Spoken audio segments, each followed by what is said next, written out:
Salutations and good morrow everyone, and welcome back to Grounded 2, where today we're going to be going through and giving you guys 5 different things that I wish I would have known sooner when I first started playing Grounded 2. From locations of specific items to special little hidden things that might not have been obvious when you first built something, I'm here to help you guys out. Now, let's hop in and we're going to answer the first and biggest question I normally get whenever I'm live streaming or making videos, and that is, hey Sim, where are the berries? And I don't mean just blueberries, I mean both of them, blueberries and lingonberries. Alright, so, nice and easy one for you guys to answer first. Blueberries themselves are going to be found in 2 main locations other than hidden inside of the treasure chest that you can dig up all around Brook Hollow Park. And the first location is in the southeast corner of the map, over here in this area that's right by this Hot Chacha's box that's over here, and it is going to be a blueberry bush farm, more or less. It's a little area that's full of blueberries for you. You can go through, you can get over 100 pieces of blueberry over in this location, which will help you guys go through and make up more berry leather. The other location is going to be way over here, opposite side of the map, underneath this tarp or tablecloth that's on top of the picnic table. Now, when I say on top of the picnic table, I mean on top of the picnic table on the actual table itself, and you walk underneath this tablecloth that's right here, and the blueberries will be underneath there. Now guys, lingonberries are something that's quite similar. They're going to be pretty close to this location. They're actually right over here in this hedge. If you walk through this hedge, they'll be hanging all over in here. If you bring a bow, you can shoot them down with your arrows, and you will be able to harvest the lingonberries over there and make all the lingonberry leather you need. Note that these do respawn, so you can go in there and do some big harvest runs. Alright guys, so this next one does require you to have your buggy, and this has to do with one of the hardest mutations to get in the game because of how rare it is, and that is getting gold cards. Yes, you can get gold cards on the back of your buggy. If you have killed an enemy and you hop on your buggy and you start harvesting them, as long as the enemy is peeped, you can get a gold card while you're on the back of your buggy doing looting and things like that. So keep that in mind. If you're on there and you're hopping on and off your buggy, you can get them while you're on the back.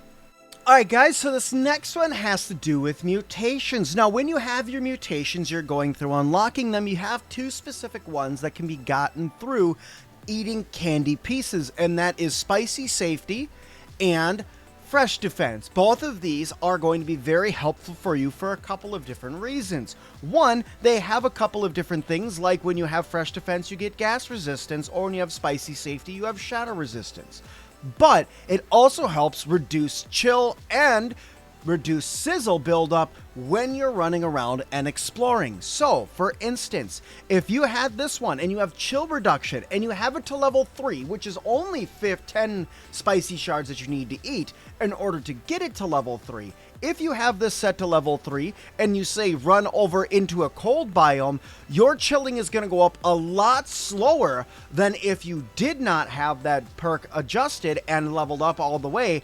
And if you start doing things like throwing in a torch and then you throw in armor, which you technically don't really need if you have a couple smoothies, but all of that together can make you very resistant when it comes to going into these different biomes that have these different effects with them. So that's going to do it for that tip. Let's get to the next one. Alright guys, so this next tip I think is really going to help out some people when they're looking for specific bugs, when they're looking for specific items that are hidden all throughout Brook Hollow Park, and honestly just it's going to make gameplay easier because you're going to kind of know where to go when you're looking for certain things, and that is the scanner, guys. Now, the scanner is unlocked throughout the story.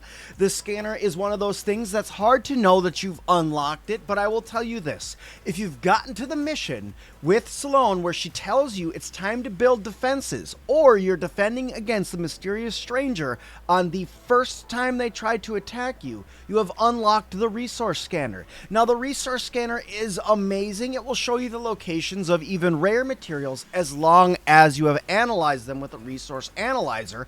This will show you the different locations for it. So you can see here, I have gone ahead and selected scorpion stingers. That way I know where the tier 3 scorpions are throughout the park, and you can see all of their locations marked for you. Now, it does mark up to 10 locations at a time, so there could be even more than this. So if you're wondering why you're not seeing the blueberry pieces or something like that when you're nowhere near them, or you have a bunch of other ones already marked on your map, it's because you need to travel to a different area, and a new 10 set will be populated onto your resource scanner. So the resource scanner is amazing, and I hope you guys enjoy it and get out there and use it. Alright guys, so this last tip or thing that I wish I would have known when I first started playing Grounded is something that's hinted at in one of the ranger missions, but it doesn't really explain it very well, and that is the building of stuffed bugs.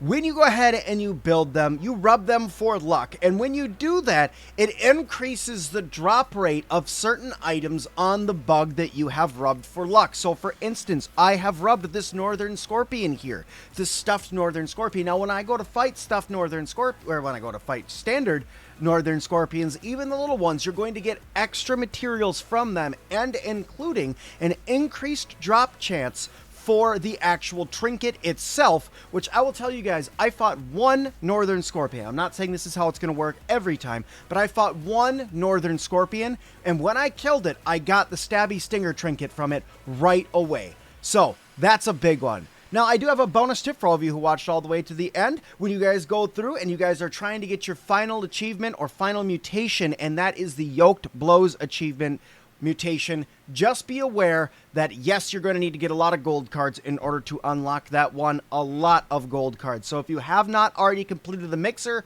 make sure you go through and get all the gold cards for the orc bugs that are spread all throughout the park before you do that mixer. And now this only pertains to Act 1 right now, because once Act 2 comes out, I'm sure we're going to get a new mixer and all new orc bugs, but just keep that in mind when going through. But thank you guys all so much for watching this one. I hope you liked it. If you did, hit that like button. Don't forget to subscribe and leave me a comment down below. And as always, I'll see all of you guys in the next one.